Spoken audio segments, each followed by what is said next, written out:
Assalomu alaykum aziz obunachilar. Patrush Samarqandda bedagi bitta obyektga hozir keldi. Bitta xabar olay dedim. Bu yerga ish jadal ketyapti.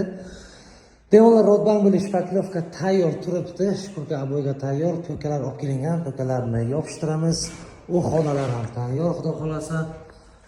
Bu yerlar ham karnizi joylari tayyor, parda joylari. Hozir bitta zalni ko'rsataman. Bu yer padmayak bo'lgandi devorlar.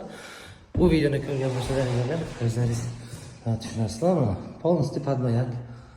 Rodban bo'ldi, patoklar shpaklovka bo'ldi, tayyor holatda. Endi bu devorlar ramkalar bo'ladi.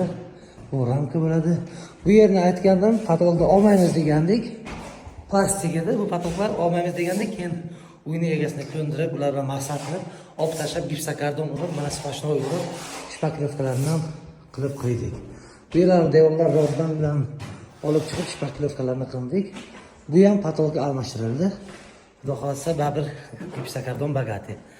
Sanuzlning podgotовкasiga ketyapti, mana bu yerda e'tibor berasizlar.